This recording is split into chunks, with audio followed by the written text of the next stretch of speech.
Day 6 आज खरंच एक वेगळाच फील होता।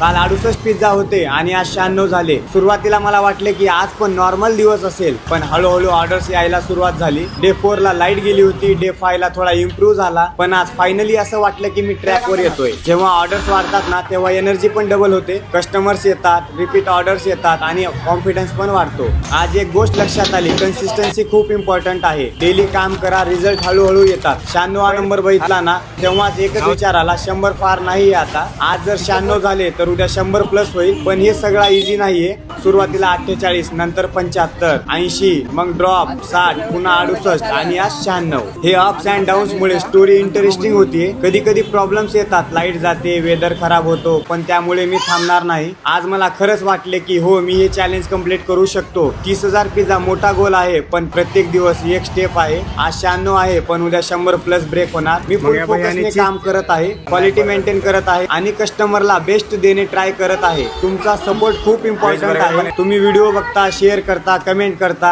ते मला अजून मोटिवेट करतो। हे फक्त बिझनेस नाहीये, हे एक जर्नी आहे। एक स्मॉल स्टार्टअप पासून एक मोठा ब्रँड बनवायचा आहे। आज डे 6 96 पिझ्झा, उद्या डे 7 100 प्लस टार्गेट। मी थांबणार नाही, हे चॅलेंज कंप्लीट करणारच। नंतर या भैयाला veg cheese pizza small ready करून दिलो। ह्या सरांनी veg cheese pizza small parcel करायला सांगितले। ऑर्डर रेडी झाल्यानंतर कस्टमरला पॅक करून देऊन टाकलं। नंतर ह्या दीदीने एक व्हेज चीज सँडविच आणि एक पोटॅटो ट्विस्टर ऑर्डर सांगितले।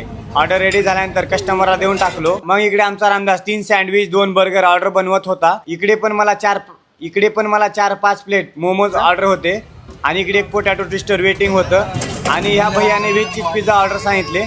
ऑर्डर रेडी झाल्यानंतर कस्टमरला देऊन टाकलो। आणखीन एक कस्टमरचा एक पिझ्झा एक बर्गर पार्सल होतं। एवढं ऑर्डर रेडी झाल्यानंतर कस्टमरला देऊन टाकलो। आणखीन 2 पोटॅटो ट्विस्टर वेगवेगळ्या कस्टमरचे पार्सल होते।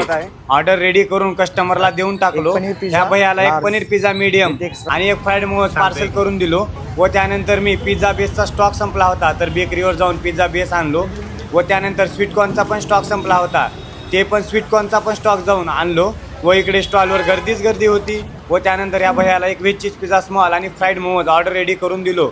व त्यानंतर ह्या फॅमिलीचा स्वीटकॉर्न पिझ्झा मीडियम आणि फ्राईड मोमोज रेडी झाल्यानंतर कस्टमरला देऊन टाकलो। ह्या भैयाने तर पिझ्झा यम्मी आहे असं बोलला। नंतर या फॅमिलीने एक डबल चीज पनीर पिझ्झा, 2 पोटॅटो रोल, एक चीज पनीर सँडविच एवढं ऑर्डर सांगितले। मग मी आणि रामदास लागलो ऑर्डर बनवायला। ऑर्डर रेडी झाल्यानंतर कस्टमरला देऊन टाकलो। ह्या लेकरांनी 2 फ्रेंच फ्राईज आणि एक व्हेज चीज पिझ्झा ऑर्डर सांगितले। ऑर्डर रेडी झाल्यानंतर कस्टमरला देऊन टाकलो। व त्यानंतर आमच्या दुकान बंद करायची वेळ झाली। मग मी स्टॉल बंद करून दुकान बंद केलो। ब्लॉग आवडल्यास लाईक, शेअर, सबस्क्राईब करायला विसरू नका। धन्यवाद।